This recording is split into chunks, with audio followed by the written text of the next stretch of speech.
Olá pessoal, eu sou o pastor Clauber Maia.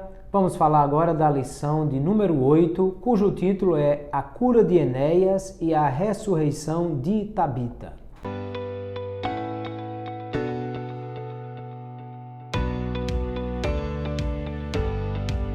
Nós vamos observar o que está no capítulo 9 do livro dos Atos dos Apóstolos, onde o texto vai nos apresentar duas situações especiais nas quais o apóstolo Pedro é usado por Deus para fazer prodígios e sinais. O capítulo fala sobre um homem chamado Enéas, na cidade de Lida, que estava há 8 anos acamado. Você imagine alguém que está há tanto tempo numa cama, sem conseguir se levantar ou fazer coisa alguma. O texto não diz qual era a doença específica, mas diz que ele estava ali e que foi alcançado pelo apóstolo Pedro.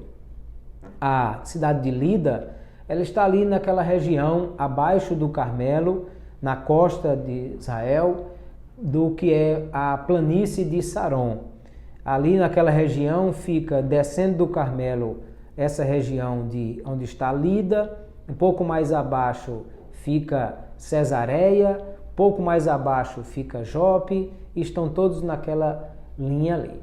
Pedro chega em Lida, encontra Enéas e simplesmente diz que ele se levante em nome do Senhor Jesus e faça a sua cama. O fato é que Enéas simplesmente se levanta e arruma a sua cama e passa a andar completamente.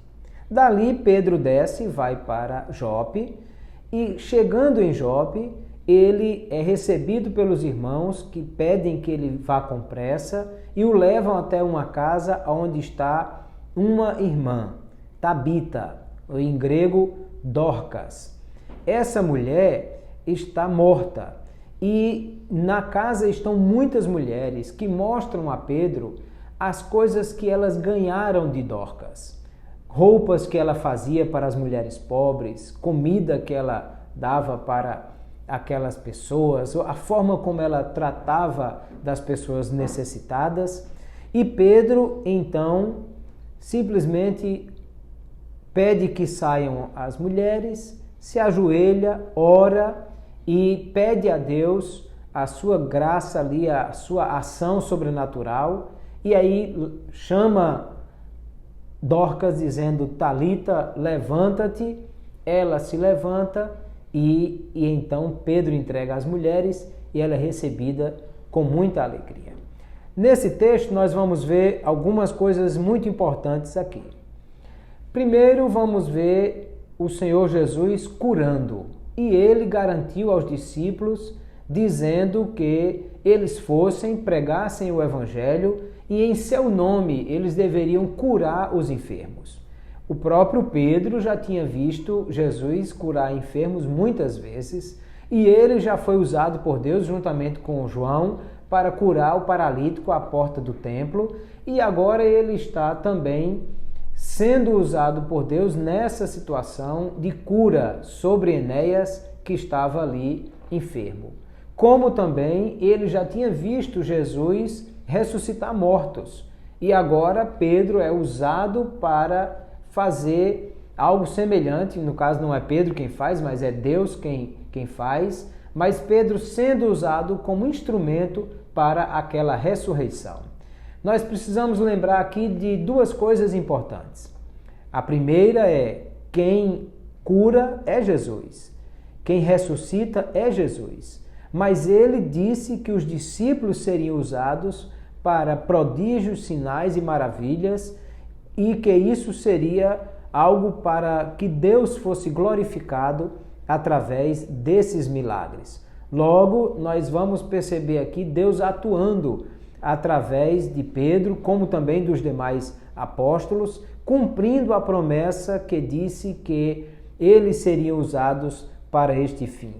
E a outra lição importante que nós precisamos perceber aqui é que tanto em Lida como em Jope, o texto bíblico diz que muitos creram em Jesus depois da cura de Enéas e depois da ressurreição de Dorcas. Isso quer dizer sinais e maravilhas são também uma ação poderosa de Deus para a propagação do Evangelho.